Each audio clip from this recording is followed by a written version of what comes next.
So, shall we jump in? I Shall we think we start our shall. episode? So for anyone who's watching, you'll need to watch along because we don't have the rights to actually stream the show.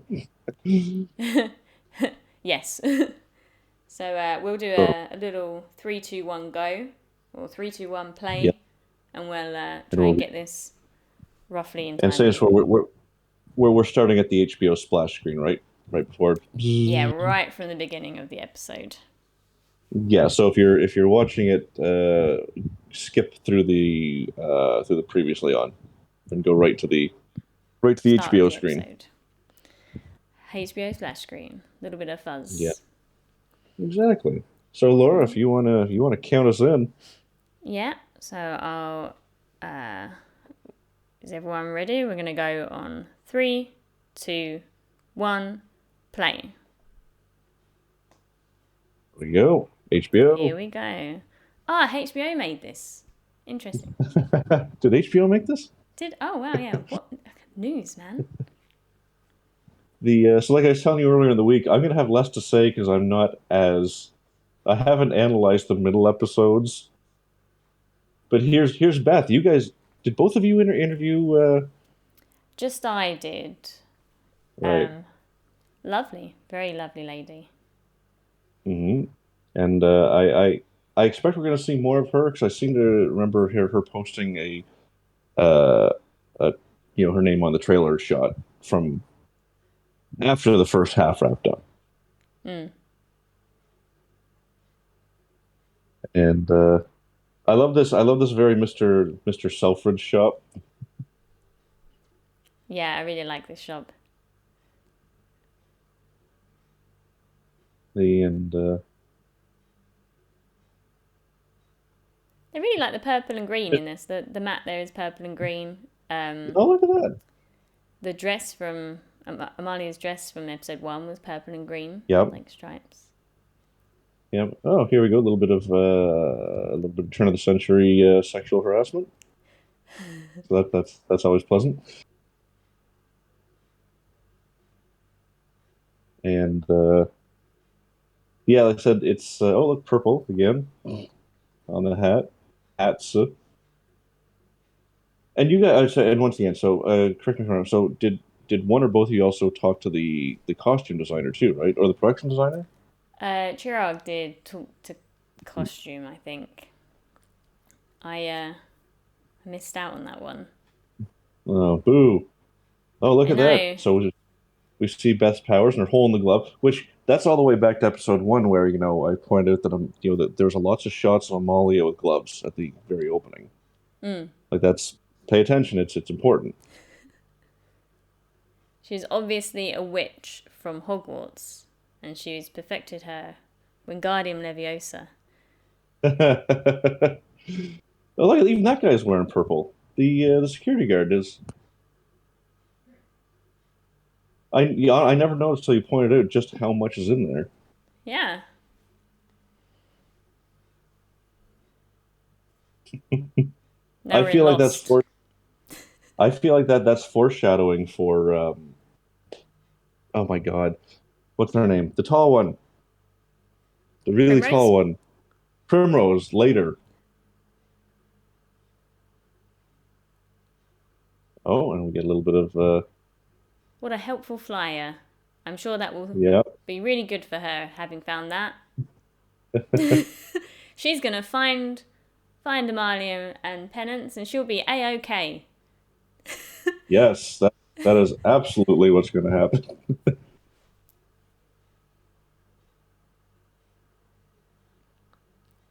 Let's go, boys. Yeah, here we go. The cops busting up the place. I'm sure there's no social commentary there at all. I bet they're hiding all the illegal stuff in the children's toy chests. Yeah, exactly. And under drawers in particular. I love that one cop runs by. He just smashes the apples out of her hand for no reason. Oh, they're making light bulbs. Oh, and she's got a lockdown system. Is that door purple? It's all purple. The I do love this set, this Victorian orphanage. Mm.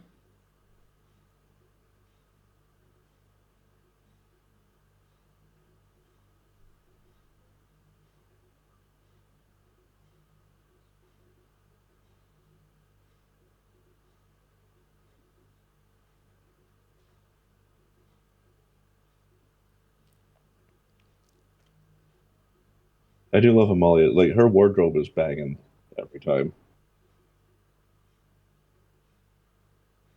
Oh, getting a little bit of a background on Monday.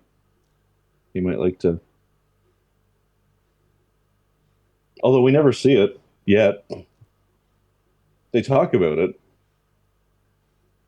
I like how we get from Lucy there, do you need me? And she gives like a little peer in and like, would have got some scoop in there. Right. Good catch. Sneaky, sneaky. Hmm.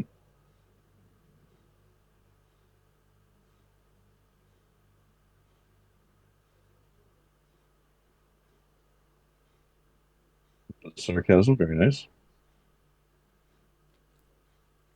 It's kind of funny because it must feel like being back in a fairy tale. Like coming from, you know? My God, you imagine you're just like, oh my God, all you.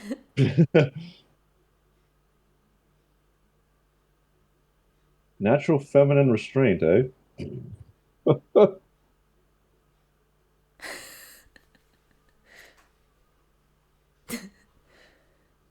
I do like these that she the because this is the second time in two episodes that we've had, Amalia can stand up to because it was against Masson, which she technically lost, and this one here, like she's like, I can go toe to toe with these guys. Hmm.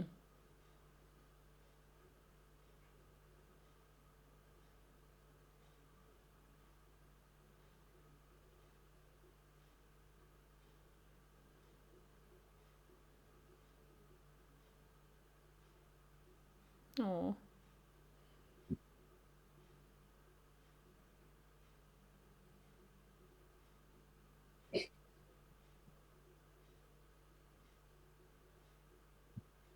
Oh, here we go.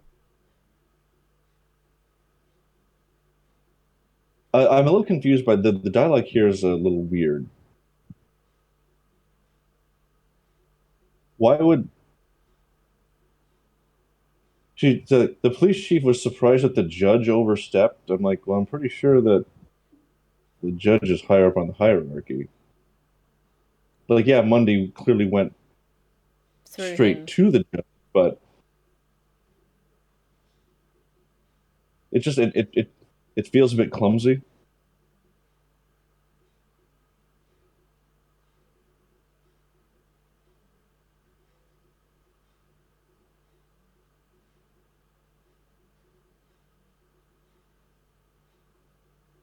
Oh, Oh, yeah. there was that little one of us Little of slip. One of you. us. Hmm? Yeah, so like what is going on with Lavinia?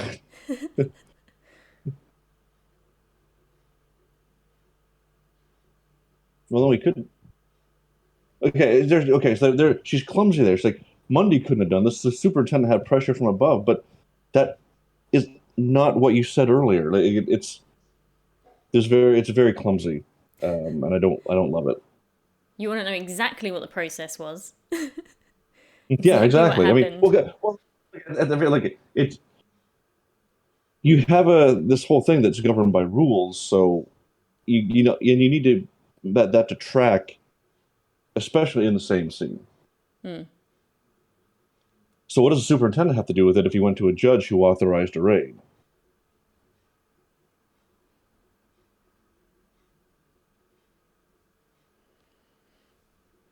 Uh,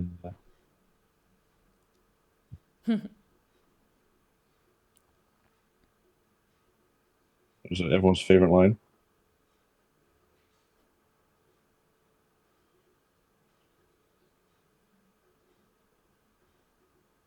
Oh my God. Yeah, Penance, his body language says it all.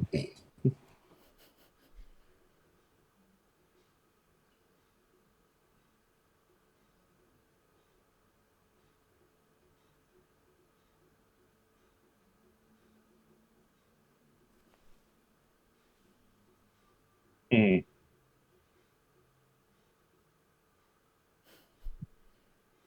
Penance a little bit of sass, eh?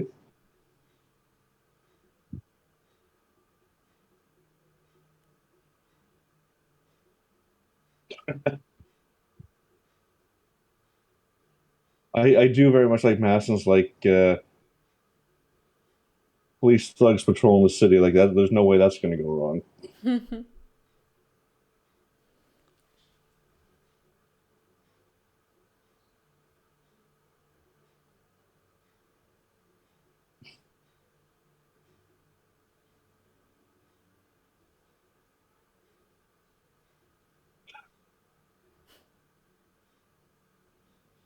It's very cute. Like, how many cousins do we have to hire to get this?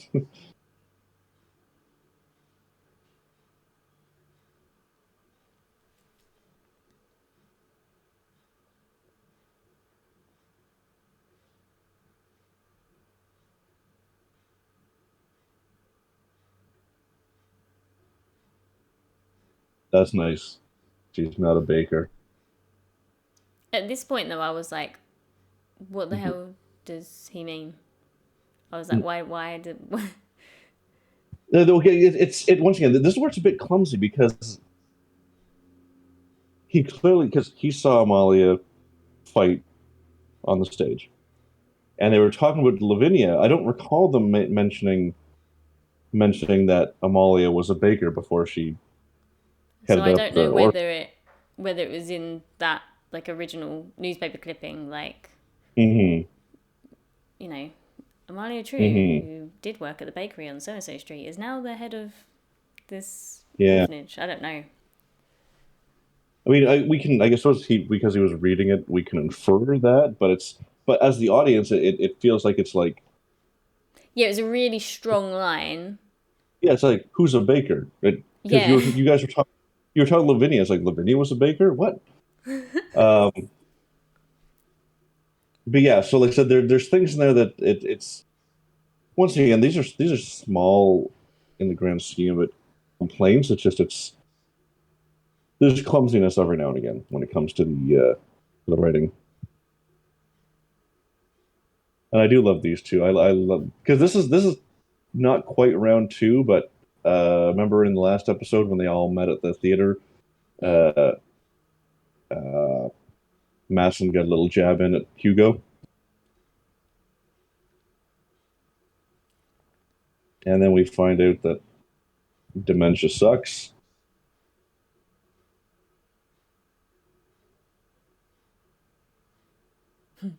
Also, I do feel like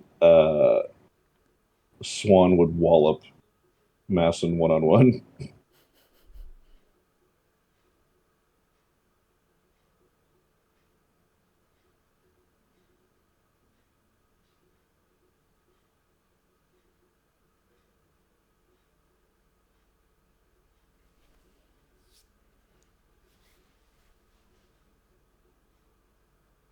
And when we did our last podcast, someone asked about Stephanie asked about the Ferryman's Club and whatnot, and I kind of get where she's coming from because they set up in the first episode he's been blackmailing people like with photographs of their illicit behavior. But now he's like Ferryman's Club's open, so it's I feel like it's a secret, public secret, you know. But so you're right. At this point, what is the end game or role of that, especially having um, Augie sign on to it? Like I know he says getting Augie's name gives it legitimacy, but yeah, it's still a little It's still like undergroundish. yeah Like I feel like it's only people that know will go yeah there. Like, yeah. you know. There's Mike Birbiglia. He's a comedian. He has a whole special called "My Secret Public Journal." It very much feels like that. It's like it's a secret, but everybody knows.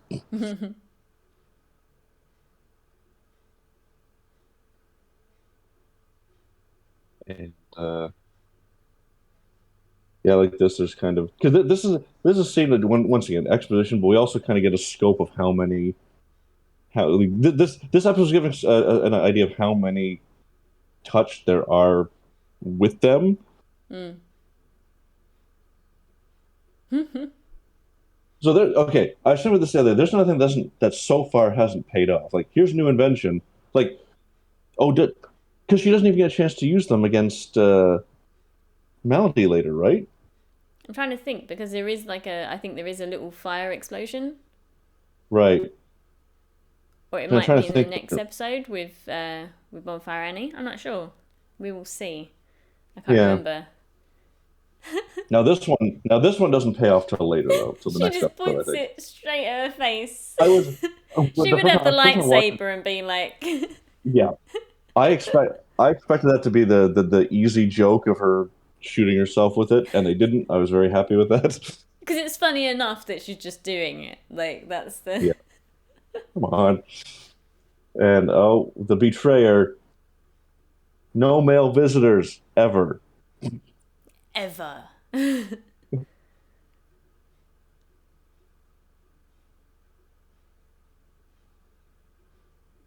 Poor Beth.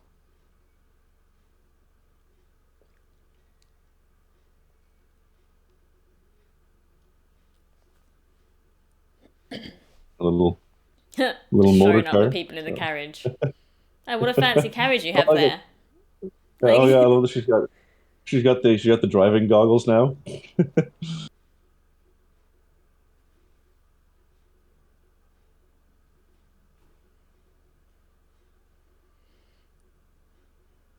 And here comes an unfortunate scene that I think everyone thought of the same thing when they saw it. When she hands them the little here, the you'll all ribbons. wear these ribbons. Like, oh my God. They might as well be a yellow star.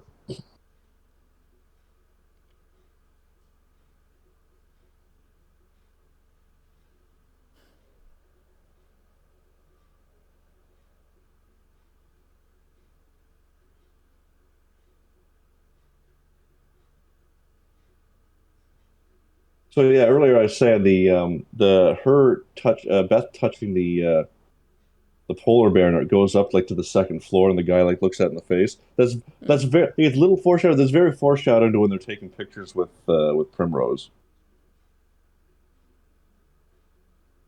And that's some well done filmmaking because it's very very subtle. Oh my God, I love this character.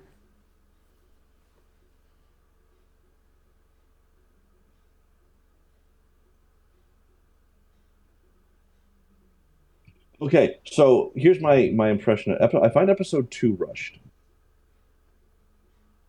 because this scene feels the first couple times I watched this scene, like I understand that Amalia is under stress, Mm. but I feel like when she's like eventually like kind of loses it a little bit on Desiree. He's like, I've done this, I've done this, I've done. I'm like, where is all this coming from? We haven't seen it yet.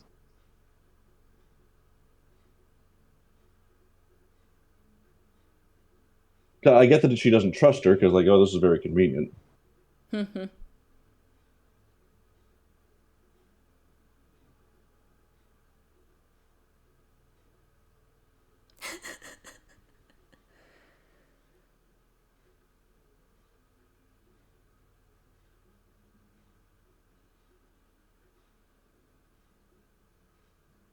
And when I say and let me qualify that statement. It's not that because we know what Desiree's turn is to compel people to tell the Mm. truth.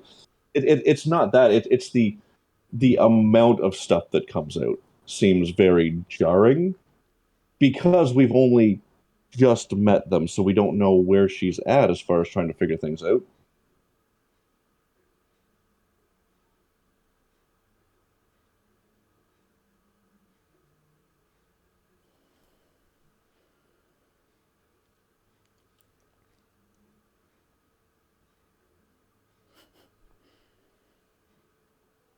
Does she ever reveal who her client is?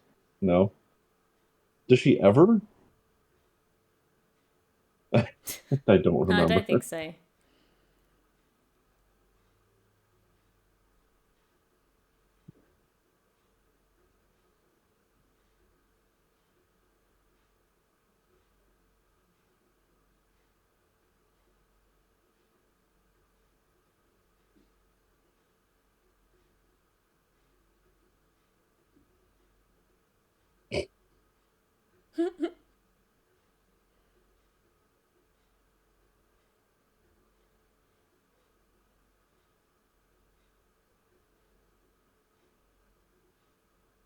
I mean, I get it. It's maybe it's not the best complaint. Like it's just a jumble because they're setting up the episode 6, right? Yeah.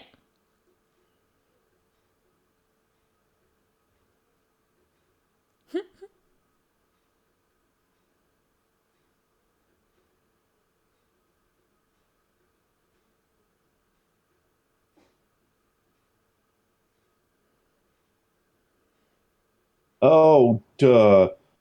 All the purple in the beginning is because it's unrelated, but it's setting up the purple armbands. The the ill-defined anti-turn group is. Anti Turners. So it's that whole thing. Once again, it's foreshadowing because they're telegraphing a story element through production design. Oh, there's the open hand slap. She had to get him worked up.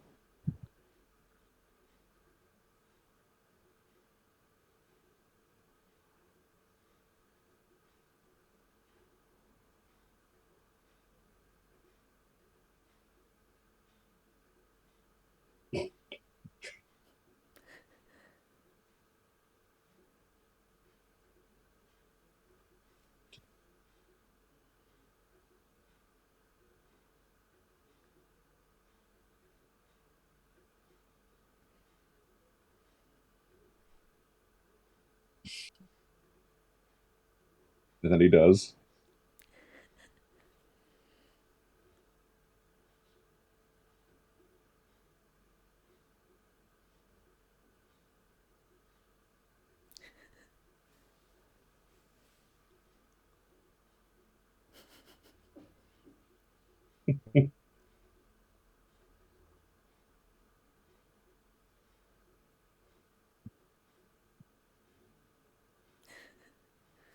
The whole gamut of emotions is it's cute. And once again, it's a clever way to get exposition out.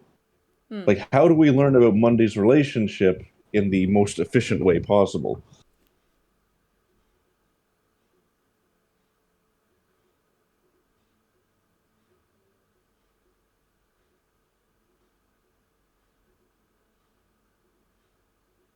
When the scene with Desiree opened, we didn't see Amalia's vision. We only saw her coming out of the ripple, right? We just saw a very small amount of, yeah, very small amount of her hitting, Okay. um, yeah, Melody.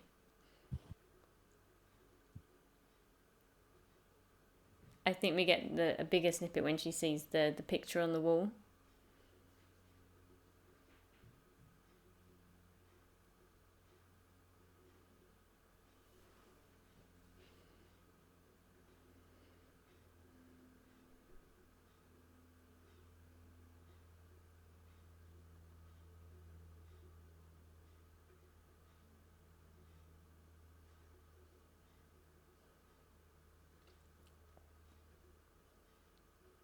I remember the first time watching this. It opens up with Mary. There's these two. I'm like, who the f- are these two? But they both have good payoffs.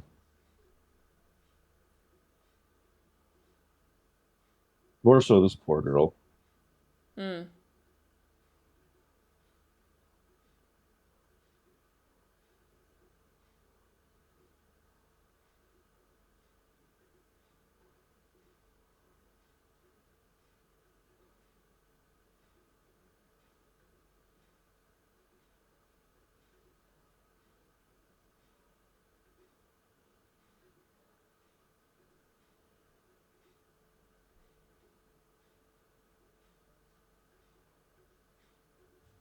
And once again, this is a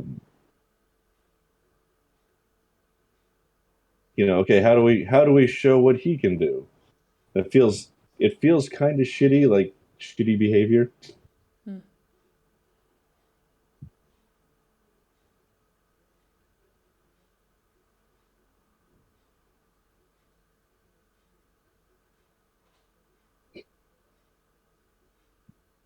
And shuffle up as we get a much better reintroduction to Annie.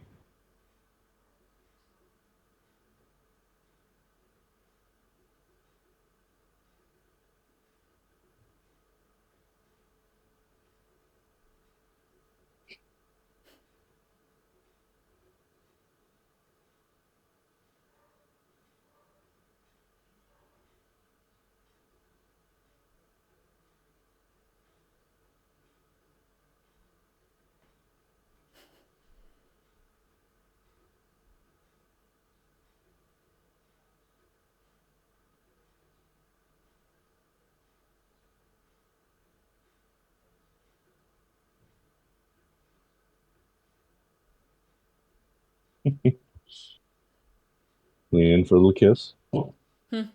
The I do like the like, as far as building a mystery, Melody's very good because they set up the whole time. They set up that she's crazy. When I mean, I guess technically that's true, but because of her state, her language is doublespeak. Because in that depends on how you interpret it. Hmm.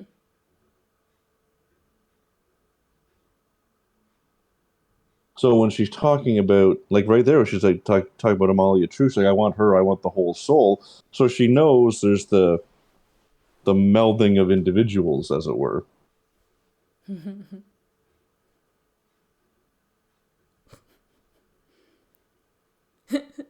Hello, Eric.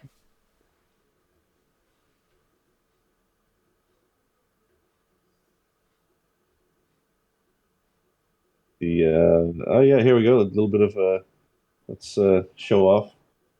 That very gently show off, make a little show of them. Yes, let's show the turns in pretty ways. It won't scare people. Yeah, I love this guy.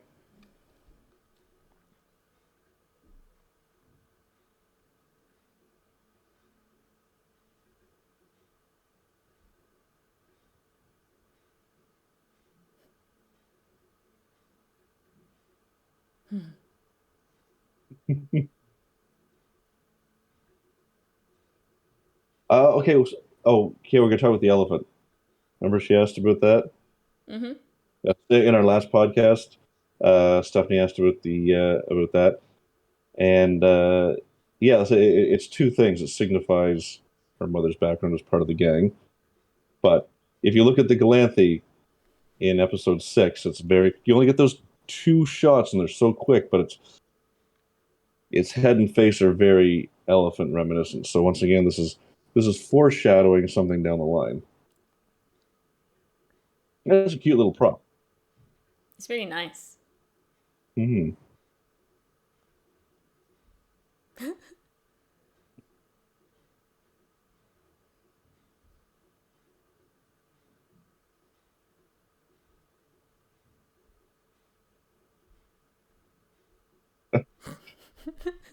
I very much like Lucy. I'm look at I can't say this for sure, but it would the way she was sent off. We're gonna see Lucy again. I'm kind of looking forward to that reunion.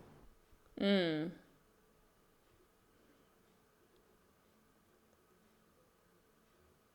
So we're doing great here. I'll just do a little time thing where we're just coming up on 29 minutes if anyone's not started with us and wants to jump in. We're just at the Mhm. Augie and Penance at the party.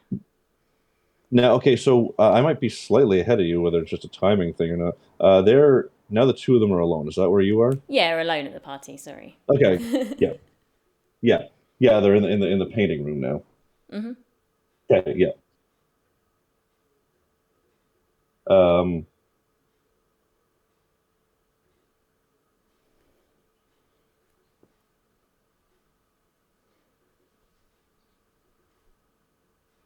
I he's so very good. He's so very good at being awkward and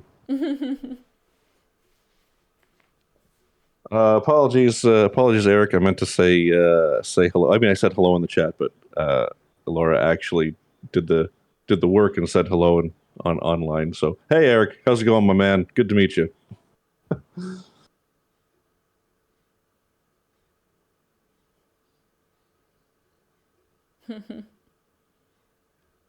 They're so cute. They really they are they are.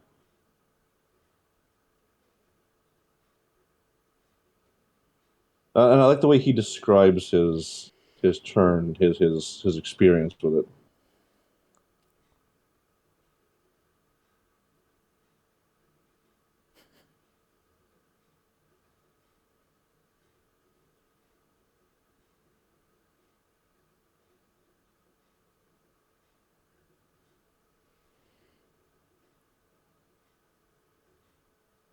Okay, that little door window is kind of cool.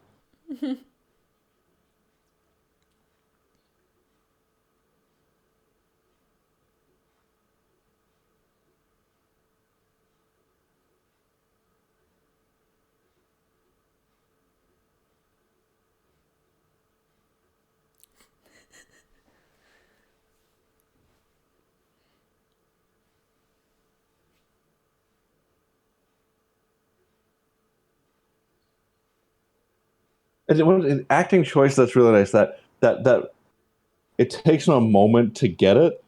Hmm. Like,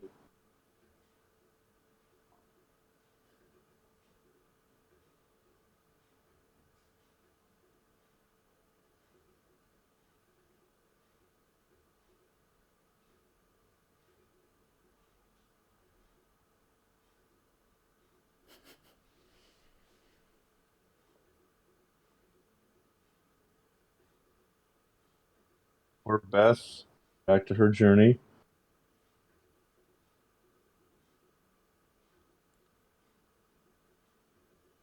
Yeah, there's yeah. I'd forgotten about the purple armband guys because they don't like they don't really play a major role in the first half except existing to harass because they're clearly not part of this because there'd be no reason to harass if she was going to get lobotomized. Yeah. There'd be no reason to harass her on the way to the door.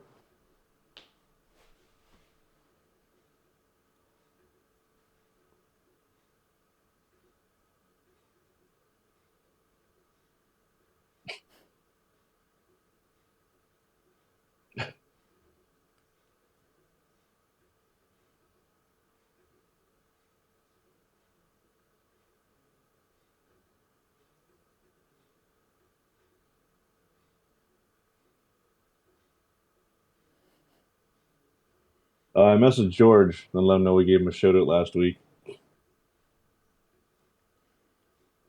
And, we'll see if he's. I don't think he's available for the lives, but he's going to catch the reruns when we get them Yeah. up on YouTube. He has followed me. He's now Yeah. a follower. I followed him back Hmm. on Twitch. Seems to be a gamer, so Yeah. I thought that'd be cool if he dropped in at some time, or yeah, on the YouTube rewatches. Or Yeah.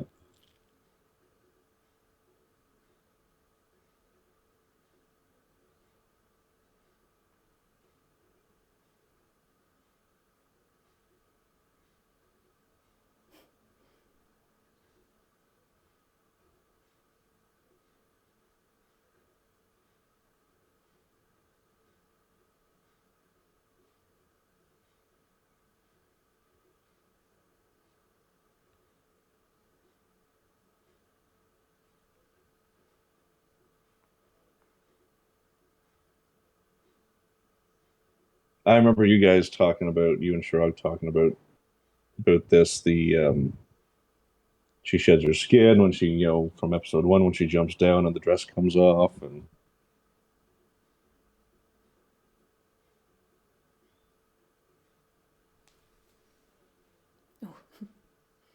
she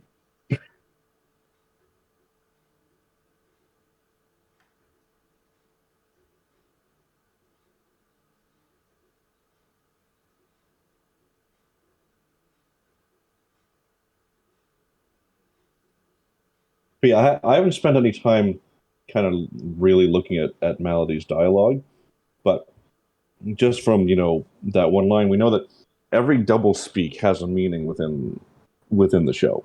Hmm. It's just how to interpret it and what story it's telling for the second half, which of course any number of those things could have changed with the new showrunners.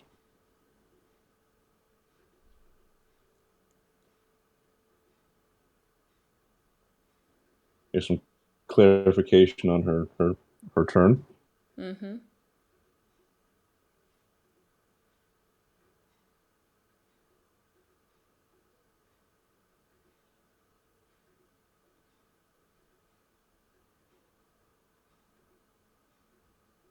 But Monday's asking good questions.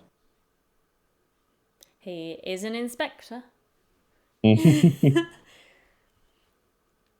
But it's not just occurred to me. It's an interesting thing. She's like, if you see it, can you change it? Well, she says no. Like, oh, you see the beach Yeah, I and you know. go to the woods, and she's like, no, Yeah, and it's like, but sure, like, why not? But then I guess, yeah. So the question is, because time travel is a big element of the story, if you can, what timeline are you seeing? If you can't change anything, then what was the point of even going back? yeah.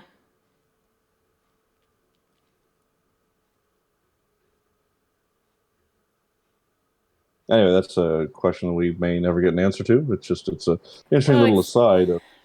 it's tricky as well, isn't it? Because like she's seen that she's going to be fighting Melody, and she's assuming that obviously wherever she's fighting Melody, that's where Mary is, right? So she needs Mhm, to find out where she's fighting Melody in the future. So she's mhm, investigating to find out, which she will. She'll find that photo, and she'll get a better flash of that factory, and she'll know where it is. mhm, But if she hadn't done any of that, and she just sat at home, which she could have chosen mhm. to do, she's saying like she would still end up at that factory though. Right, Like there's no stopping it. She couldn't just go and lock herself in a room.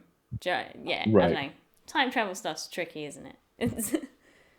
Like Austin Powers says, I suggest you don't think about it.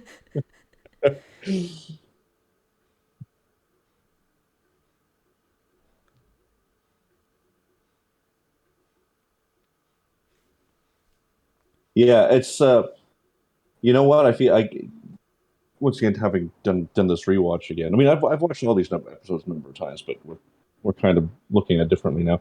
Is that I think part of the reason episode two is a little clumsy in a couple spots we've talked about, just because it is literally an exposition episode. Because we met everyone, now we need to let the audience understand what they can do. And I think that's I feel like there have been complaints that it also feels a little slow relative to everything else, like relative um, to the other episodes. Possibly, but I think only because the other episodes are so fast paced compared to Hmm. other TV shows. I wouldn't say it's slow. And I Yeah. would say that the way that we're getting all the information and we're kept interested by new characters and by learning more Hmm. about these characters that we've already kind of been intrigued about. But yeah, I can understand how it's a bit of a. Hmm. I mean, it I finishes mean, with a once pretty it, big. it well, exactly. Once again, it's not bad. It's just it feels like of all the episodes, it feels like a bit of an outlier as far as like this. Okay, like give this like a 9 out of 10 on quality, whereas the others I'd give almost 10. In that it is like it's clumsy in a few spots, but it's it's meant to serve a purpose in the overall. So if you watch it in isolation, it's not as good. But if you look at it as a part of the greater whole, then it's.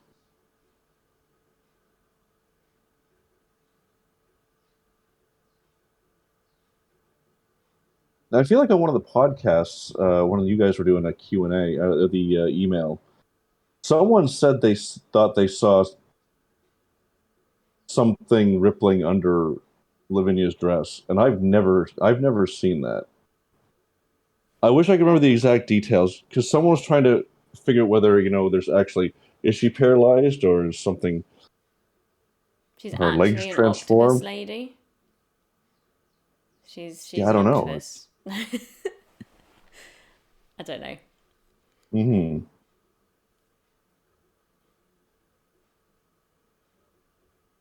Now this is important. I will say because she's like, oh, we have our family name and whatnot, and then Augie goes and signs it over to attaches their name to Hugo's underground club. Yeah.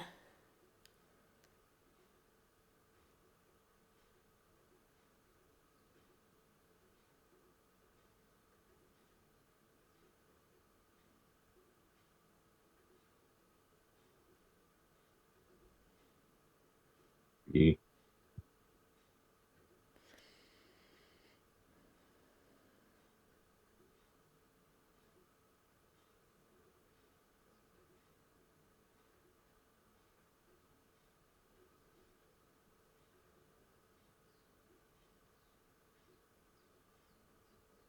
Oh, it's so sad because like they're not his real friends. He doesn't like that life he's living, and he mm-hmm, just got that talking to from Lavinia, and now he's upsetting Penance. And it's just mm-hmm. Well, and Augie's good because he's that character, like the caught between two worlds character, mm. and he Oh, hasn't figured out where he fits yet. So he's like following, like as always, Lavinia. But and here's good old Lucy. Why don't you yeah, go? I'll take the girls home. It's fine.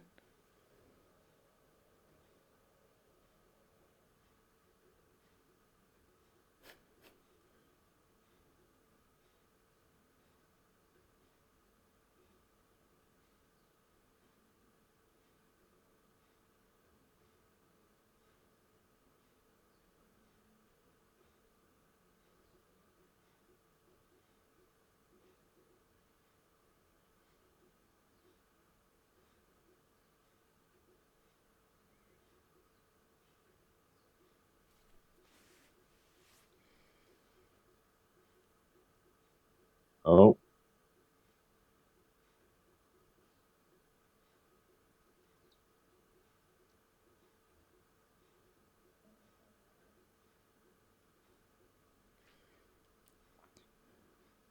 The bird that was comfy in the tree is boy. now just in midair, and it's just Yeah. falling because it's just woken up in midair, and it's like whoa, What?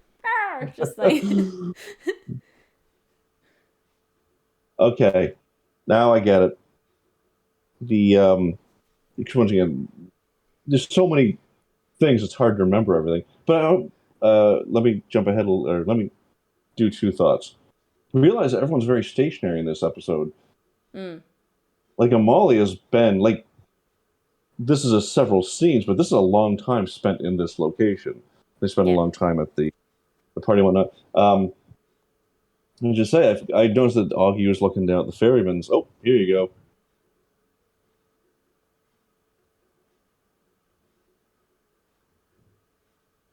So yeah, he looked at the ferryman's ship. Like, okay, that's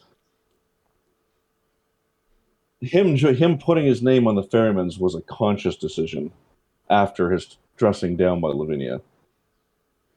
I think it's just she calls him essentially useless and Yeah, got no mind of his own or whatever. yeah, Um, so it's like yeah, it's his opportunity to have his own piece of power, regardless of what it is. yeah. But it once again it's good because it fits in the whole structure of the show and the messaging that fundamentally we're looking at this through the lens of the female characters and the levels of horseshit women had to deal with at the turn of the century trying to get basic human rights. Yeah, But even Augie, because he may have wealth and means, but he's still trapped by his station in life and fundamentally has no power within it. Oh my god, Dennis O'Hare is so good.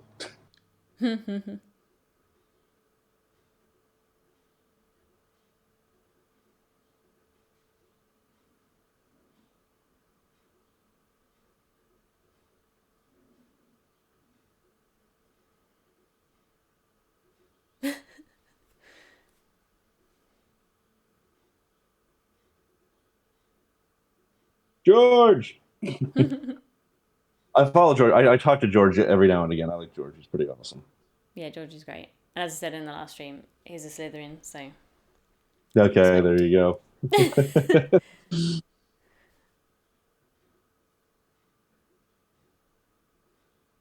Okay, so she puts the glass on. So I felt like we showed them, but I felt like we'll find out. But I felt like she lost them before she could really use them. I think there's a big flash here as she's coming through Mhm. Annie, and Oh, I think Annie's hiding behind one of these, and there's a flash fire. right. Okay, so okay, he's at the Ferryman's Club right now. Okay. He's had a bit too much to drink. He's hmm upset about penance and about his sister talking down to him. He's like, "Oh, let's go see hmm what it's all about. Oh, look, another drink. Yeah, sure, why not?" hmm Um, Uh, I also love that Hugo's underground sex club is literally an underground sex club. oh yeah,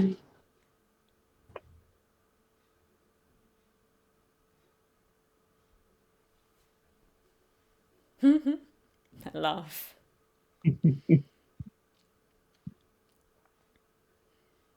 I do like this location they found. Okay, yeah, See, yeah, but I'm imagining she gets them punched off her Mhm. face in not long. Yeah, They are kind of like a bit of a gimmick, I guess, for this. Because if that yeah, happened without the glasses, it's not like she would have been like, "Oh my god, my eyes." yeah. It's it uh for introducing an element early on. It's a pretty weak payoff.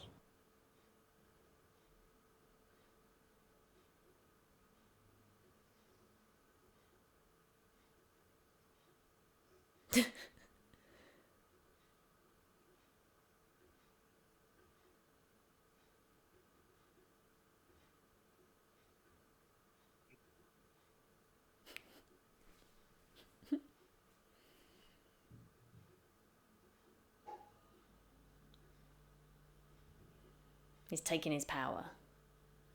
Yeah.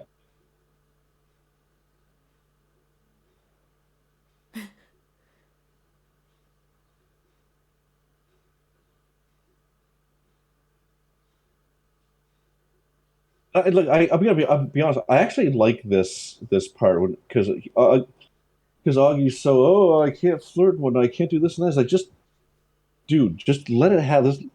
Let my employees take care of you. Our employees take care of you. Because quite frankly, look at you're never going to get whether it's talking or any other activity, you're not going to get good unless you actually take part. And I feel like this is actually a big part of his growth, even Mm. though it's not played as such.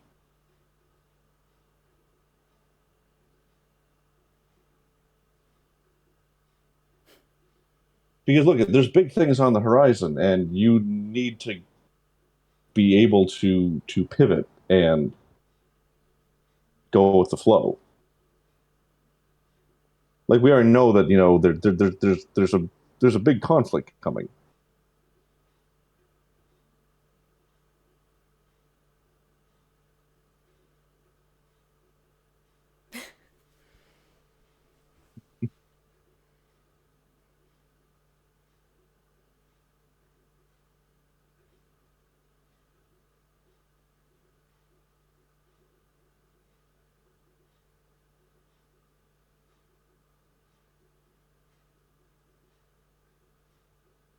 It's so Hugh Grant, isn't it? Oh, sorry, yes, Yeah. yes, just one second, yes. Mhm. Oh no, you found me. With the welcome sign. Yeah.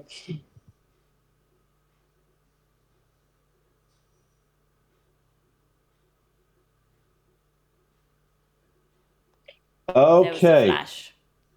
So she can use them as it's part of a system, Yeah. flashes and Flash bomb, base EOD flash bomb, protective glasses. right, okay.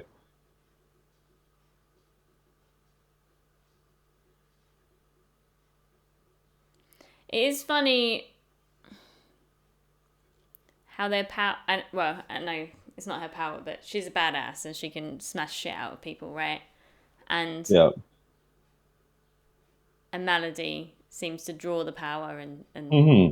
and use it. Yeah, she gets strength from pain because and once again, this is something you and Sharga talked about in previous podcast episodes when you discussed the individual episodes. Excuse me. Um, but So yeah, they're kind. I still find that. I'm sorry. I was just gonna say that they're each other's kind of like. Yeah, yeah, She's the two her sides. ultimate enemy, right? Yeah, She's True's ultimate enemy because her solving problems is to just smash them. yeah. The I do find that even still, like even by episode 6, Melody's real turn is still super ill defined. Like because I feel it's more than just getting strength. Like when we say she gets strength from pain, she literally gets physical strength from pain. Mm. But I don't feel like that's the whole story. Yeah, I think we mentioned it in the podcast that we think it's probably not just pain; it's going to be all emotions, and that Hmm. if they give her any kind of redemption, she'll be standing with all the touched at the end, and whoever the big Hmm. bad turns out to be, Lavinia, the Doctor, Masson, whoever, um, she'll be able to draw all the strength from all of the touched, like a Care Bear, Yeah, and right. and use that to. I feel like that could be the big finish payoff. Hmm. Whether that happens, well, we'll see. But I feel like Yeah. that's the direction it could go. Hmm.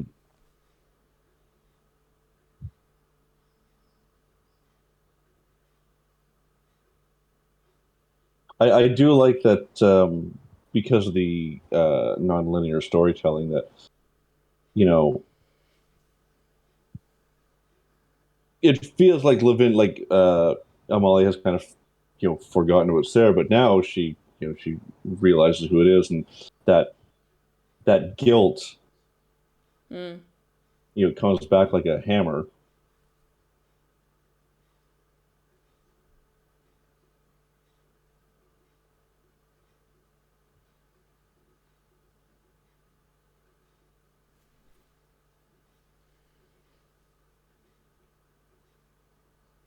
Mm.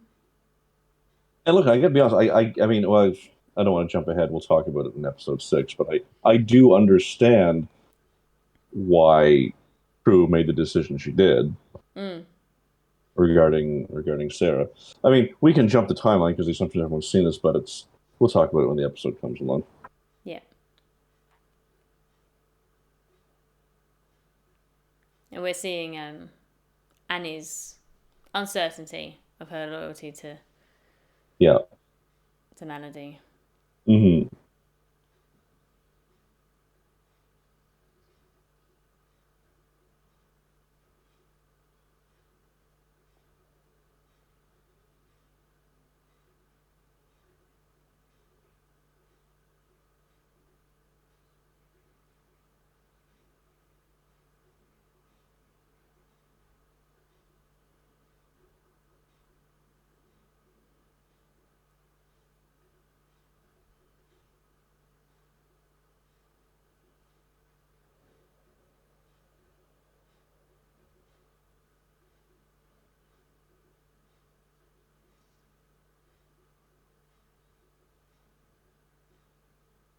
Hmm. The people that's upholding are like, what? Wait, what do we? What do we do? Do we keep Yeah. holding? This is a scenario we didn't think about.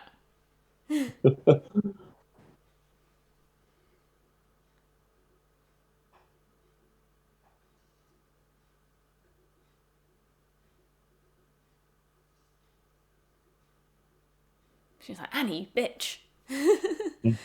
Well, yeah, because I mean that's the whole thing. Annie, like she said to me, she's in it to make money. I mean, she's not in it to. I mean, up until she has a bit more time to consider the option and see what the results of inaction are. So yeah, so she's not in it to freaking play games and kill people.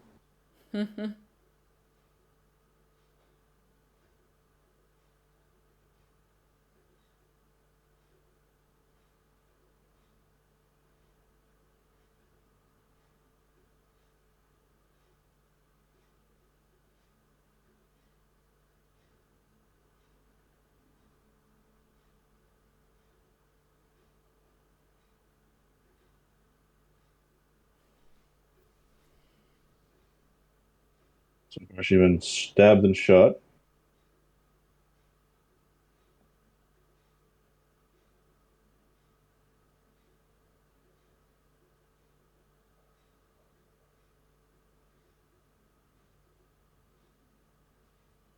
I like that. Well, no, you didn't. No, you didn't.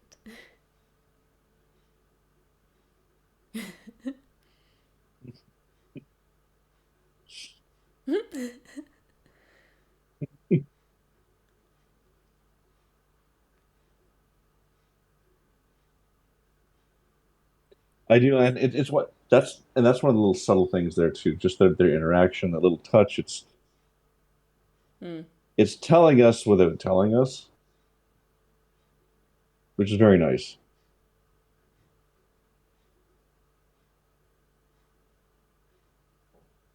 And it's really shitty later when Amalia weaponizes it against him.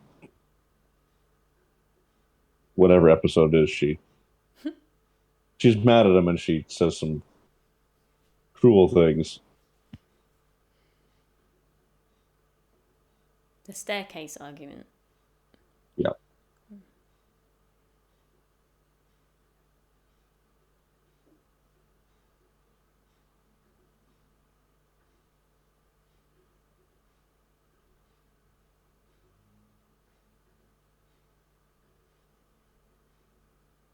Here's a question for you. This is jumping ahead a little bit.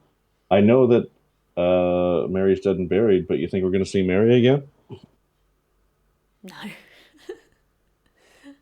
No, I don't think so. She did.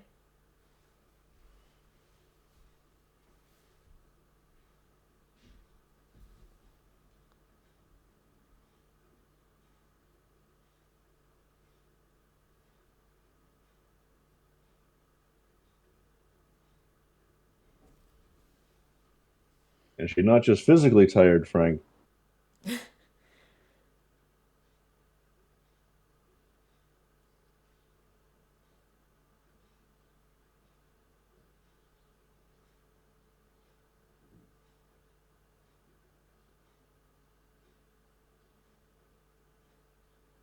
But I do like this. Like, given who Frank is, I guess he can still love Mary, but not be in love with Mary, which I very Mm. much like.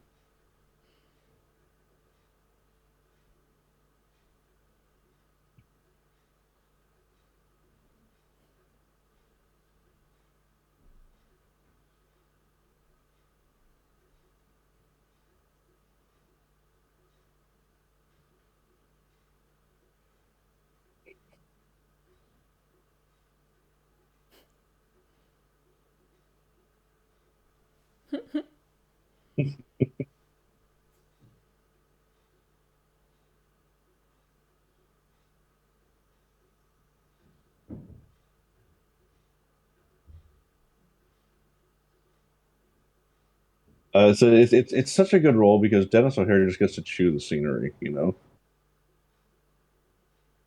And once again, this thing I forgot how early. I mean, this is a story element I remember, but I forgot how early we find this out that Lavinia is playing both sides. Mm.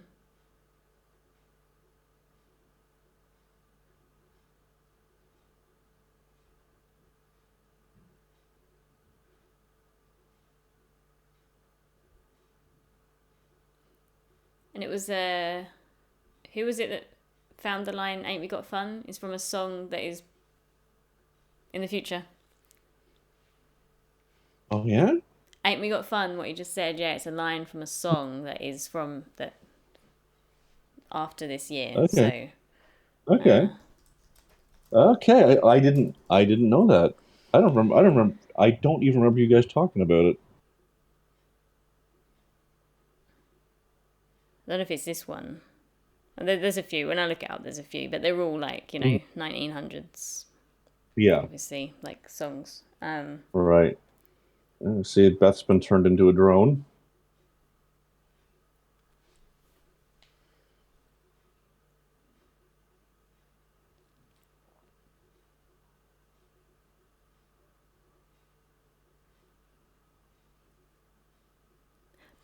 bum. That's it. So Jane's not involved in the show anymore, eh? Who? Espenson. Someone Oh. tweeted her, and she's like, "No, I can't answer. I'm not involved in the show anymore." Oh. I just saw it on my own Twitter feed. Oh, this might be several weeks ago now. I hadn't thought of it until I saw her, written by Just there, Fred yeah. on here.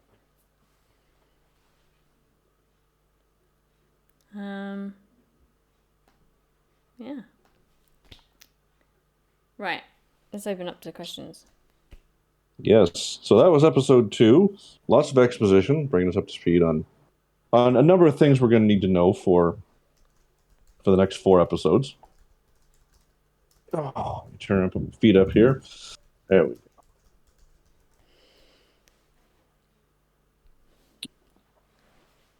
Well, Laura, what'd you think watching episode 2 again for the however manyth time? Yeah, I couldn't remember fully what was concisely in episode 2. And I started thinking, and I was like, oh, is it Desiree? Mm-hmm. And then I was like, oh, is it the factory fight? And yeah, Mm-hmm. so it was. But I think you're right. There's less kind of like defining features of this episode and less of Yeah. like a story. It's When you more you lots of little things happening. When you look at storytelling structure, the introduction of all these secondary characters makes sense because, for example, in a movie or when you extrapolate to the size of a series, before the end of the first act, you have to have all your pieces in place to essentially build the team. Or early in the second act, like you've seen Wonder Woman. Yes. So in Wonder Woman, we don't meet the team until the early in the second act when they're off to go after Ares. They meet Samir, the chief, and oh my god, the redheaded guy who can shoot, whatever his name is. So that's basically where we are, where within the structure of these 6 episodes, we're into the second act. We're figuring things out. We're meeting all the people we need who are going to pay off at the climax. Right. Sorry. So yeah. Yeah, but I think, like I said earlier, I think we're meeting them all in a nice way. In a Oh yeah. like Yeah. every interaction is interesting and engaging. I wasn't. Yeah. Same as the first episode, we're like introduced to all these characters in these snippets. Yeah. But yeah, so I think it's building nicely. Mm-hmm. But it wasn't as exciting as episode 1. But episode 1 was such a good opening, like season opening episode. It was so strong. So it's hard to follow that up. Come down a little bit, but it's still a great episode. Mm-hmm.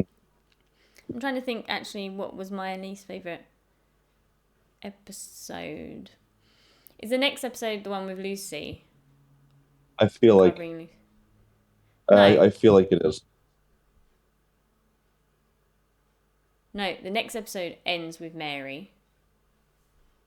Spoilers if you're watching it along with us the first time, but the end of the next episode is the Mary. Right, yeah, because Lucy's at the funeral. And then the 4th episode is the uncovering, because it's like someone must have betrayed us for that to have happened. Yep. Yeah. Okay. Yeah. No, that makes sense because Mary getting killed is essentially the midpoint. And then 5 is the.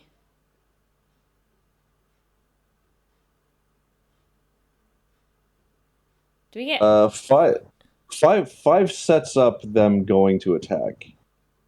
And then 6 is the first half future, second half aftermath Past. attack / the Galanthi, underground. Yeah. With True, yeah. And then the third part of that is getting caught up to them when she finds the Galanthi underground. So yeah. Yep. Yeah, I think it's nicely paced. I found it nicely paced. Yeah, look, look, everything works. Everything works. They said if there's a little bit of clumsiness here or there, that it's forgivable because it's not egregious. I don't mind. Yeah, a little bit of clumsiness. The thing that I think it's Pixar says is you can use coincidences to get yourself into situations, but Hmm. you shouldn't use in storytelling coincidences to get Hmm. yourself out of trouble or situations. I can't remember what I was Yeah. watching. Oh, it's when I talk to people about Endgame. Okay. And the whole premise of Endgame is that Ant-Man just happened, that a rat just happened to step on Yeah. the quantum machine or whatever, and Ant-Man got spat back out. And it's like, what a cop out! Yeah. Like literally, if that hadn't Yeah. happened, he wouldn't have gone to them and been like, "Oh, hey, maybe we can try Pym's like time travel technology." Blah blah blah. Yeah. Like, Exactly. and I was like, "This is like, Yeah. I don't know, just not Mhm. clumsy, I, lazy. Like little I bit of clumsiness look. you can deal with, but like lazy writing, Look, I'm gonna when it comes to clumsiness, I'm gonna give you the worst offender, and that's Star Trek 2009. right? Did Why? have you seen it? Yeah, Okay, so after Vulcan gets destroyed, yep, Spock dumps Kirk on Delta Vega, which is where Nero dumped Spock, and also Scotty is at an outpost on Delta Vega within walking distance yep. of Kirk and Spock. They all just happen to be at the same place. What? Like, look at the movie is fun. I enjoy it. I like all the people, all the actors who are playing the characters, but that is grade A garbage writing. Yeah, I think it, and that's the thing, because it's just like circumstantial. Oh, they just happen to be there. Great, okay. Hmm.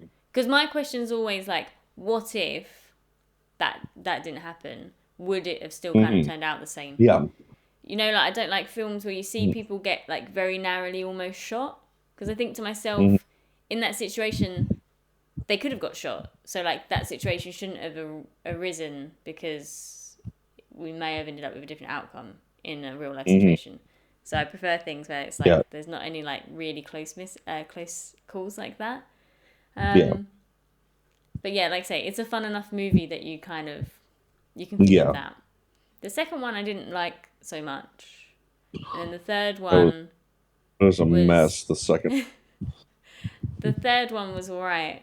The third one Yeah. felt more like a TV show episode than a movie, which I think had a Yeah. nice feeling to it.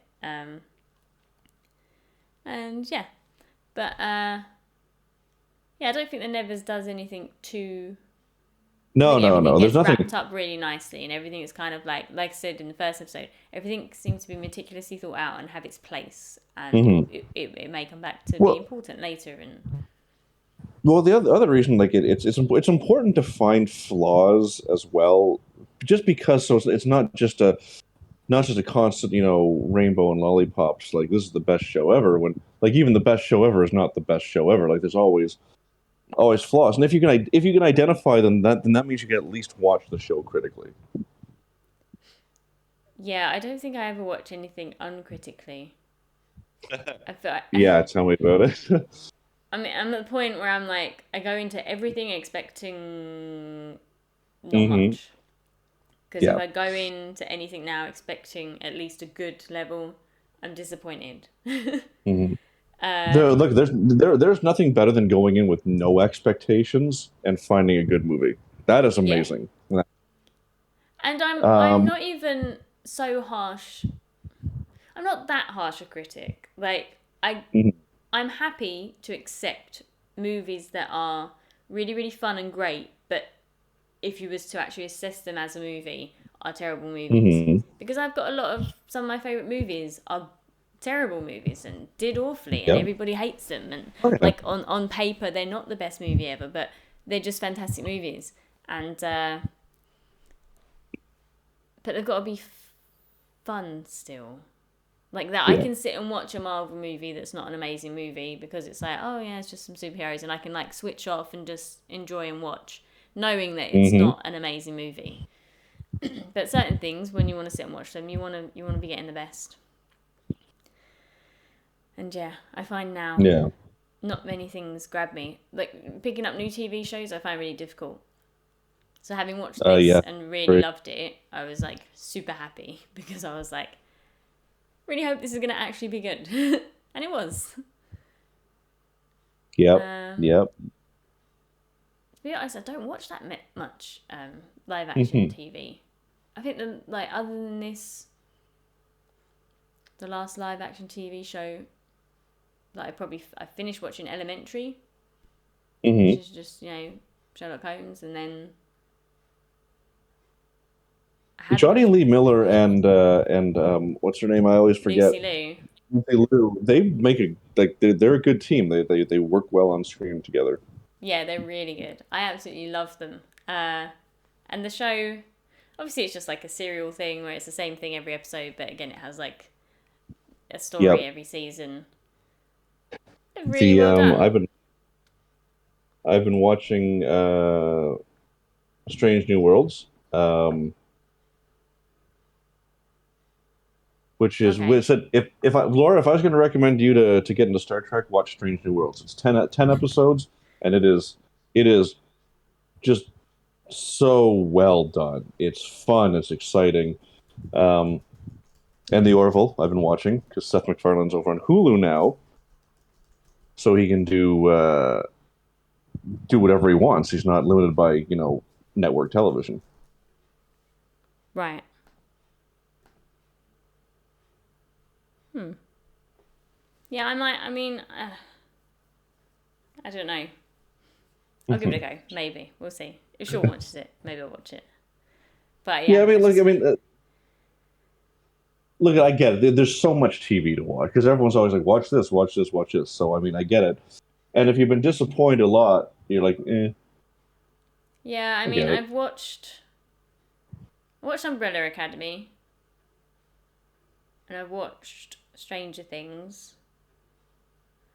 Um,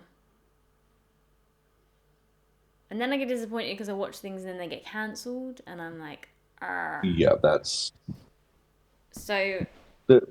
yeah, I'm in this like lull of can I be bothered to Mhm. like pour hours of my life into something if it's There, gonna not be very good or if it's gonna get cancelled.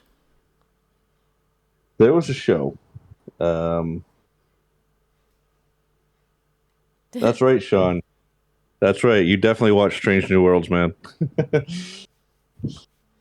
um, Several years ago, it's called Revolution, and the premise is really good. It's like all electricity on Earth just stops working. No one knows why. Okay. What happened is NBC ordered 13 episodes. So they made a 13 episode season with a beginning, middle, and end. But the premiere went so well, they ordered 13 more episodes, which means the team had to get back together, write a second half of the season, and then go and shoot it. And after the first half, it fell apart.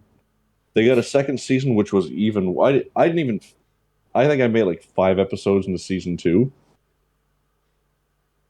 and it's like, oh no, this is not good. So all NBC had to do was just order the next season instead of trying to rush 13 more episodes Mm, after a really strong.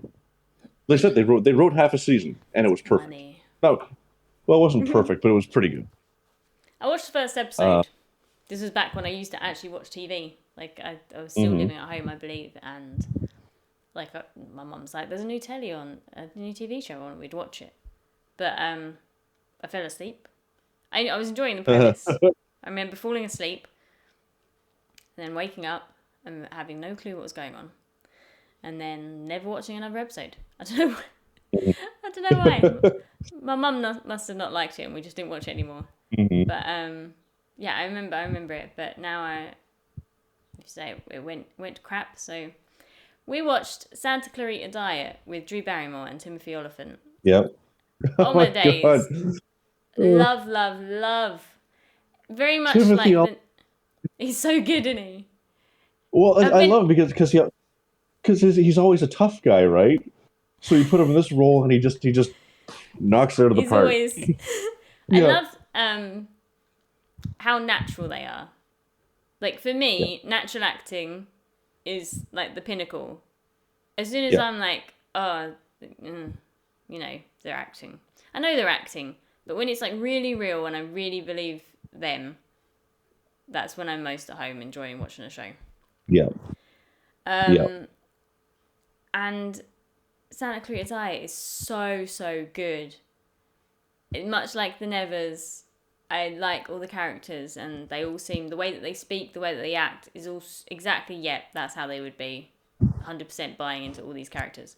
Santa Clarita's Eye, they are so funny, and they have like the non-stop swearing and screaming and shouting, but it's not like too much because it's totally believable, because that is totally what would happen. Like when you get TV shows and they have to be family friendly, and there's situations where Yeah. you know that people would be screaming and swearing and it's not happening, you're just like, Yeah. eh. That's why I don't buy into soaps. I'm like, you're watching a show about real life Oh my and no one God. swears. Yeah, sure. Like, and everybody speaks. Like, soaps is a show, are all shows about real life, supposed to be real life. No one speaks like people do on soaps. No one enters a room and is Oh like, hi, God. I was wondering about the party last night. You were chatting to Bob, weren't you? I saw it from across the room, by the way. It's all like, it's so bad. I just hate them with a passion. And Yeah. yeah. So when a show really nails it, and then Santa Cruz like got to the pinnacle of like, they're finding out about all their heritage and like where these like Mhm. zombie spiders have come from, and they're if you haven't watched it, watch it still. It's still worth a watch. Oh But yeah. and Yeah, I then did. it ends and it's been cancelled. And I'm thinking, how Netflix? How? People must love this show. There's no way people can't absolutely love this show. I don't know. Yeah, Netflix is so weird as to what they keep and what they toss. But the biggest problem with Netflix is when they do their contracts, it's written in such a way that they own the show. So if they cancel a show, the showrunners can't go like, "Hey, Hulu, buy this from Netflix and we'll make more of it," Mm, which is unfortunate because, as you know, with streaming services, canceled shows have found new life. right. Um. Yeah. I don't know. I need to go watch Thor. Yeah, yeah. I'm looking forward to that. Although I hate going to the theater, so I'll be just waiting. I'll just wait for it to show up on Disney Plus. I'll probably go see it in theatre. But Hmm. yeah, it's been getting not very good reviews, I think. From the trailer, I was not looking forward to it. Hmm. Once they released the full trailer, I was kind of like, doesn't look great. But yeah, I'll go see it anyway. I'm saying all that. I'll go see it anyway. Yeah, it's, But well, it's one of those things. I mean, how do you look? It's good that Taika is back on it, but I mean, how do you follow up Ragnarok? yeah, it's difficult. Like, how do you make a movie that's so good and fundamentally reboots a character who was kind of boring, Yeah, because he and didn't then really and then have a follow that up? character. Hmm. Like Thor was just Thor, and that was kind of Yeah, it. because like after Thor, like Thor 2 was so dull and depressing. Thor 2 was really like for Loki fans. The Hmm. first 45 minutes of the movie. Here, have some cool Loki content. Great. He did have a mug smashing personality. Another. It's like that. But yeah, it's funny. I was talking to my brother about all the Disney shows that there have been so far, and I said that Loki didn't really impress me because I was looking forward Really? to it so much because Loki's my absolute favorite, and I think because I Hmm. overhyped myself, I love the idea and I love the premise. I like the Hmm. setting, but I did feel underwhelmed and a little bit like maybe people love Loki, let's just give them some Loki content and they'll be happy kind of thing, you know? I'm Right. interested to see where the story's going to go with all the timeline, but I also don't want it to be that like I don't want to be cheated out of a Loki show that Loki is just like this gateway for them to explain something else. Yeah. Like, oh, Loki is actually just being used so that we can see all this other stuff going on with the timelines, and Yeah. we're gonna dispose of him at some point. Like, I don't know. I don't know. But I Yeah. love Loki, and Tom Hiddleston's Oh fantastic. yeah, he's very good. He's very good. Sorry, just looking at our Twitch here. Hey, Jack, please. I just saw this. Who had a mug smashing personality? Because I can't remember what we were talking about when you messaged. That's Thor. Oh right, He does it in the this first coffee. film Yeah, with the mug right. in the cafe, and then I feel like he would go to do it Hmm. in Ragnarok when he's with Doctor Strange, because it like he drinks it all. But before Yeah, he would have a chance to get to that moment, it but magically refills, it and he's refills. like, Okay, okay. That whole sequence with Loki, with Thor, Doctor Strange, and Loki. So yeah, that was a wonderful sequence. yes. Just just that scene of Loki and Thor being just regular brothers. They're just walking Yeah. around. They're trying to find their dad. All of that, fantastic. Um, I'm not a witch. Well, why do you dress like one then? It's great. There's some good stuff. But yeah, I don't know. Does anyone have any Nevers related questions? Questions they really need answered about episode Well, two. 'cause it's yeah, well, exactly. Unless anyone asks a question, it's hard to discuss because episode 2 was just an exposition episode. I guess we could discuss heavily now. Like we've seen more of a lot of the characters. Like after seeing episode 1 and 2, who's your favorite character? Uh, Me, it's still Amalia. Like from the moment I saw her, just bang.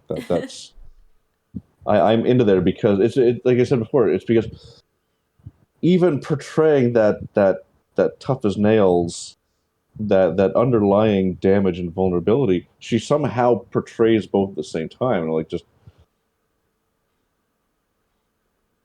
well done, Laura Donnelly. Yeah, she is very very good. And again, the way that she naturally delivers all the lines, and yeah, she's good. Yeah, Desiree's entrance, and she's great. She swears, and then she's like, oh, like shouts over to her son, and you think she's gonna be like, cover your ears or whatever, and she's like, no, take off your hat. Like it's rude to wear your hat inside. Like after Uh, she just swore. It's yeah, some no, really that was good. very good. I love yeah, subtle comedy. Comedy where it's like, here was something funny, but we're not gonna Yeah. draw attention to it, and we're not gonna explain it, because, and that's what I feel like we're gonna get with Thor, because Ragnarok is on the line of annoying me. It's just before the line of there's too many jokes and things going on that it will frustrate me. Oh, And I feel like Love and Thunder will be way I past think that line. oh, there we go. Oh, did you drop out? Yeah, I think Thor, there we go. Love and Thunder is going to be like past the line of too many jokes and just Hmm. saying stuff because they think they're going to get a laugh. And yeah, I don't The enjoy that. Well, since we've circled back to Thor again, Sorry. here's my feeling.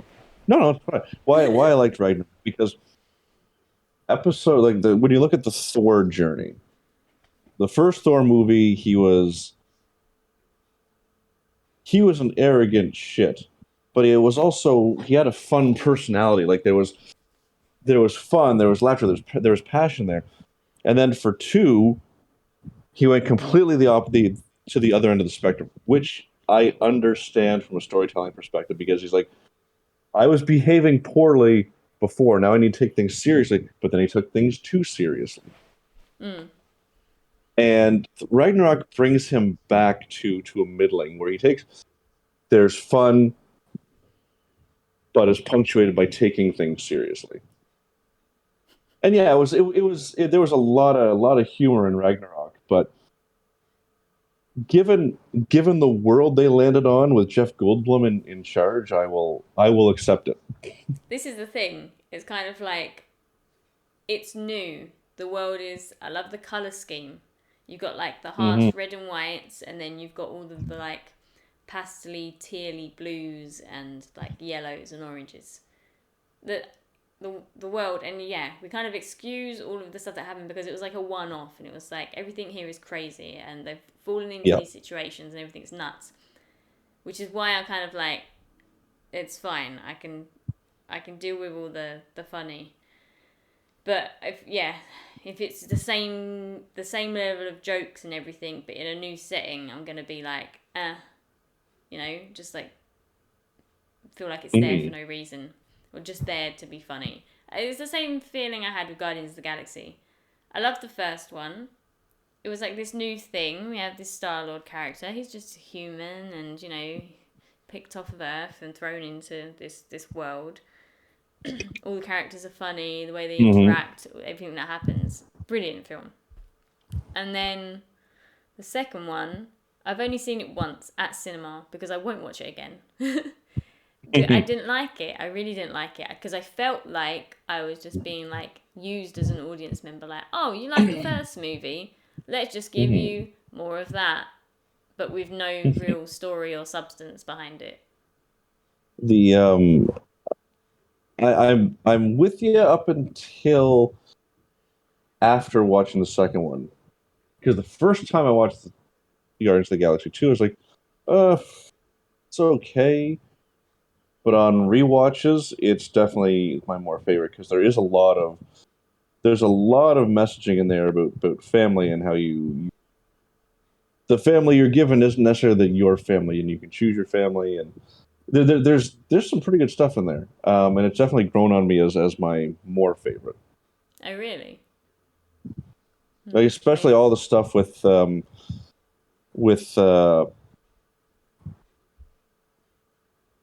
Jesus Christ, Kurt Russell, what's his name? No, the blue guy, Drax. Oh no, the Drax. blue No, no, guy. no. No, the Yeah, the the bluer guy, His the leader name of the starts with Ravager. an M. Moro. Sean's coming in, Just even though it's a keyboard. Yondu. Why did I think it was an M? Yondu, yes, Yeah, with yeah. the mohawk The and the he does the yeah, whistling. because it's played in a way that he was, because the goal is to show up until the reveal, he's played as an abusive father figure, like essentially. Mm. But then you realize that no, he's not, and he actually cared for Peter, and yeah, so there's and the whole thing like with Raccoon being Raccoon, and even Quill says it to him. It's like you're really working hard to push everyone away because these are all broken people who haven't experienced that a healthy bond with others, so Mm. they're all afraid of it. Yeah. Yeah, I And like so that yeah, they're like misfits and they have these good messages. And I hmm think, but then I was upset because one of the best moments was with that the Yondu moment, and then he dies, and you're like, hmm oh, okay. Um, yeah, I don't like. Then we got the same thing with Loki. We had all that character development, and oh, maybe he's hmm not that bad a guy, and then they kill him yeah. because I feel like they fear turning the villain into the hero because they're not going to be fully accepted by the other heroes, and they're not sure how to write it hmm in, and it's going to be too much, like too messy. But like from watching a lot of anime, hmm the villains often become the friends and the heroes. It's just like it happens a lot and yeah. really quickly and really effortlessly. So I don't know why they can't do more of it in other stuff because it would Yeah, be well, I nice to mean, see Loki actually. Because like now, obviously, we're back to pre Ragnarok hmm Loki. We had yeah. the opportunity to actually let this character develop into a hero. Will they let that happen? Mm-hmm. I don't The know. Well, to bring it back to the Nevers, actually, it kind of dovetails nicely because, as you said, in anime, the bad guys become friends or frenemies. They Whedon does it all the time, or did it all the time. So there's that whole thing. I mean, like when you look at the Nevers, I'm like, all these people are going to have to come together Mm-hmm. Yeah, I said it in this episode, because, didn't like, I, about Melody. mm-hmm, Like her power has the potential to draw on the energy of all the others, and I think we saw it at the end. By the end of the season, we see all these characters come together.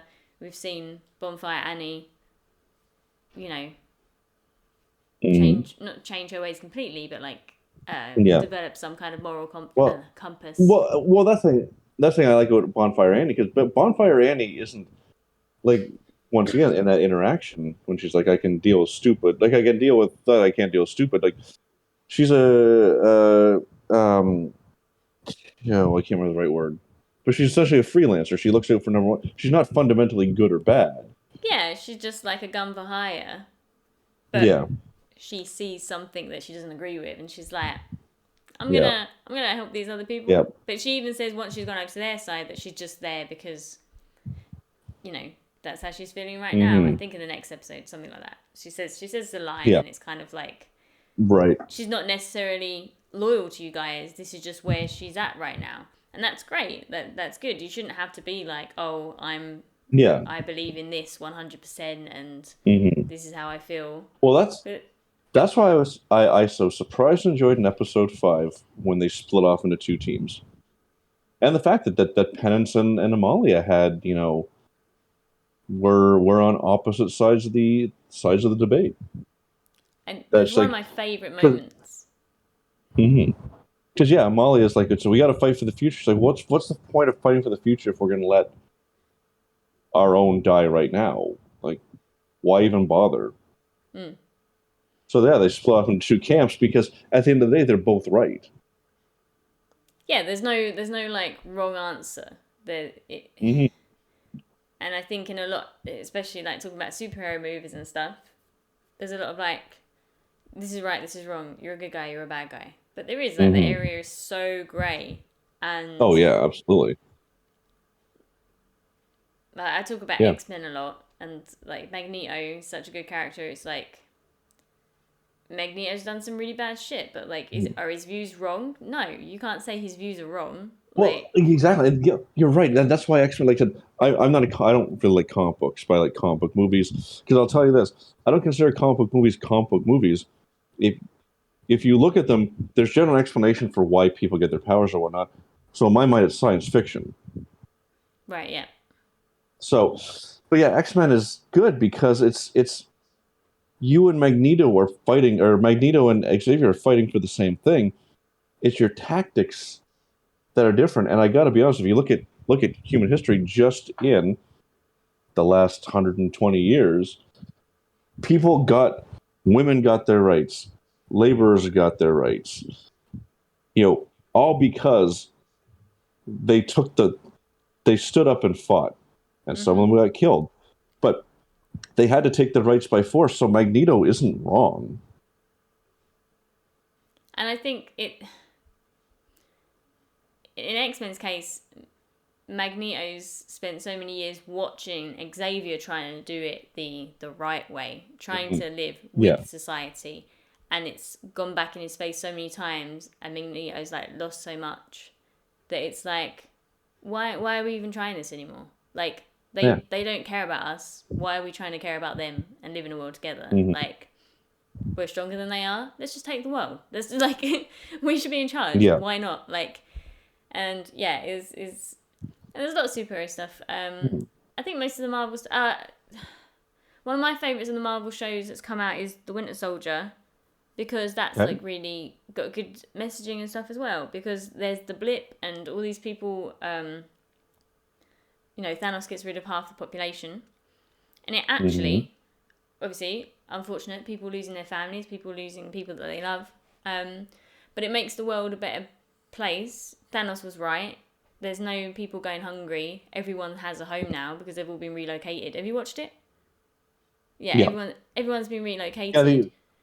and the Mhm. world's a better place. Kind of, you know, the in well, one view, the it, world's a better place. Everything's running as it should. mhm. It's Um, interesting because when you look at Endgame, because Tony's like, I figure the time machine, and we'll do all this stuff, but you have to make sure that if we bring everyone back, we got to make sure the last 5 years happen. Because he didn't want to lose his daughter, which I get, but that's fundamentally selfish because you've got 3.5 billion people who moved on with their lives after 5 years, yeah, and then you reintroduce the rest of the population. That was a really, really selfish, shitty decision. yeah. How many people have gone back to homes where their husbands remarried someone Hmm. else, or do you know what I mean? Their family Yeah. members have died, and they weren't there for Hmm. it, and that's in I think in one division, the lady from Sword, she goes back, and her Hmm. mother, who was the head of Sword or whatever, had passed away. You know, all that, and it's Hmm. in the TV shows that we're getting Yeah. all these snippets because in the movies they don't talk about it. They're not talking about all the Yeah. No. devastation that's been left from the blip. Because in Endgame, it's like, oh, we saved it, everyone's fine. And it's like, no, Hmm. no, everything can't be fine.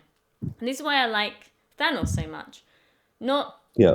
and this is why I didn't like, one of the main reasons I didn't like Endgame is that Endgame didn't Hmm. have that Thanos in it. It had past Thanos.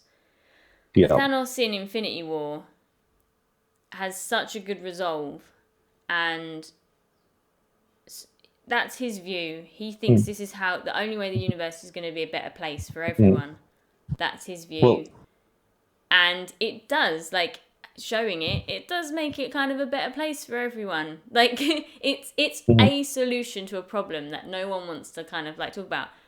But I don't know. He's so headstrong on it that it's like he's kind of a good leader in I that will. way, and he has his thing, and he's convicted, and he goes for it, and then it all gets torn away from him. Well, he gets killed, and then it all gets torn away from him and put back. But is it better? No, Mhm. they kind of make it worse, and no one cares. The I'll do you one better. Infinity War. It's called the Avengers Infinity War. It's Thanos' movie. Mm. It opens with Thanos. He has a plan. He has a mission. Thanos is the antagonist. Is the protagonist in Infinity War. The Avengers are the antagonist because they're trying to stop him from achieving his goals. And I have to be honest, I was rooting for Thanos. That's what I'm saying. He's like my Hmm. favorite. The best. And Who's the best character in Infinity War? It's Thanos. He's the best built character well, in the yeah, movie. because he has to do everything, including losing the thing that he loves the most. Yeah, he sacrificed.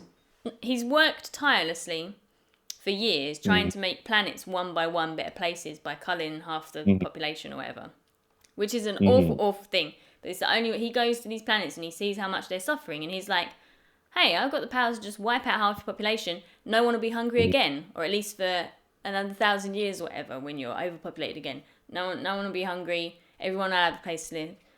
And you guys ain't got to worry about it. I'm gonna kill them all. It's fine. You guys will just Hmm. like be sad for a little while and then The you move on. Like, and he's been doing that tirelessly for like what seems like his entire life that he's been ruling, and he's had this army, been going Mhm. around doing all that, working hard, and now he's found out about these Infinity Stones, and he's like, wow, this is a way for me to fix the universe and make it a better place. He's sacrificing all of his time of his life. You know, he's working hard. He's not really being able to build real relationship and families as it is. You know, his daughters hate him, and then Mhm. then he literally has to sacrifice his daughter, both of them really, and Mhm. practically kill himself to do the snap, which he knows is going to happen. He knows that that's going to like Mhm. take a toll on him, and yeah, he's regardless of whether you agree with his views or not, Mhm. he's the best character. The well, though also his biggest mistake was, I mean, this was a real person, so is that when he did the snap, he didn't. Everyone remembered everything that came before. If you had done the snap, and when you say you wipe them from existence, you wipe them from existence forward and backward. Well, then no Mm. one's no one's no one's the wiser. Yeah, if he could have. Also, for me, let's get rid of all the murderers and the bad Hmm. people. Like, if you're gonna cull half the universe, get rid Hmm. of all the bad people. Like, because then then people probably wouldn't be like Yeah. no, don't do that. If you was like, oh, I'm just Mm-hmm. going to get rid of all the murderers in the world and whatever other, then everyone would be like, yeah, sure, go for it. I, I Like, I will say though, I do like though that he did choose like his choice was I do the snap and it's random. random. He Like could I have don't have gone. yeah. So in that, it's like okay, so Wasn't selfish. I may be I may be doing this thing that I'm doing is horrible, which I'm pretty sure he understands. Yeah. But he's not deciding the ultimate fate for everyone by him being the arbitrator of who's good and who's bad. He's like, I snap and half of people disappear. It's random. I don't have any control over it. So I actually do kind of like that. Yeah, he's not, he's being fair in his, whereas, like you say, the Avengers are not, because, yeah, they could have put everything back Mhm. differently. Yeah. And they The didn't because Tony Stark didn't want to lose his daughter, which didn't actually mhm, matter to him because he dies anyway. mhm. It's kind of like, so really just for the sake of Pepper Potts and his daughter, for two people, Yeah. um,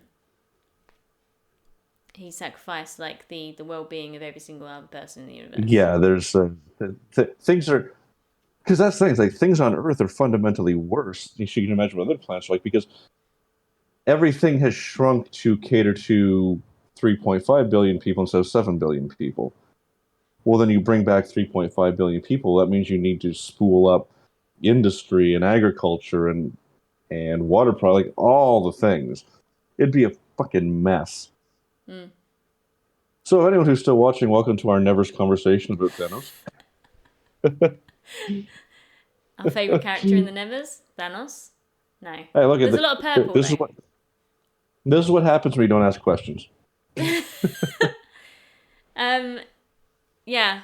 Well, Yeah, I like the purple. There's the Well, purple and green on the floor, like yeah. Marley was dressed in the first episode, and then Hmm. yeah, like, all the purple, and like you say, she wears a purple like uniform in the shop, Beth, and then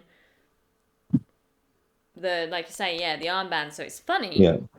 that we see Hmm. her wearing purple, and then they're going after them, and they're wearing purple. I think we only see the armbandy people again when they're in the park, They're right? yep, they're Rover at the kind of, park. yeah. But they're hanging in the fifth episode. Is that the fifth, sixth, fourth? I'm forgetting where I'm at. Uh, Are they the there? hanging is in six. They're setting up for it in five. Are the armbandy people there? I don't remember. Yeah, I don't I remember. imagine there's some, but I There know must that be. Mundy was controlling the amount of crowd. So yeah, Which is good because, goes bad. and good or worse. Could have The gone worse. but we're gonna get there. We're gonna get there. Yeah, I think if nobody has any questions, then we will wrap it up. And we'll. So episode 3 is the Lucy episode. Yes, is it? No, we went over this. No, Episode 3 is yeah, the Mary Mary episode. episode. Yeah. Episode. They Yes. crammed so much into 6 episodes, honestly. Yeah. Well, that's it. That's it. Because Mary's the third episode. 'Cause it's right in the middle. Yeah. It's when they lose something. It's their false defeat, It's a pivotal which moment. which they use to energize them to take action and be more headlong in their journey to figure out what their mission. So yeah. So yeah, join us next week, right? Yes, next And then Sunday at the same time. next Tuesday, same Nevers time, same Nevers channel. And yeah, we'll be watching episode 3. Thanks for joining. If there are people here, they're just silent. But thanks for watching. And as again, we will put this on YouTube so people can watch along with us if you didn't get a chance to catch it live. Yeah. If you have any follow-up questions, you can reach us on our own Instagrams or through the Nevers on The Nevers HBO, HBO The Nevers. Down at the Which bottom of everyone the does. little Yeah. podcast. Yeah, exactly. Yeah. Well, The Nevers Podcast. You can reach out through there, and we can answer questions that way too. But yes, thank you for joining us, and we'll see you next week for episode 3. Thank you, Jason. That's right. Thank you, Laura. Bye-bye, everyone. Bye.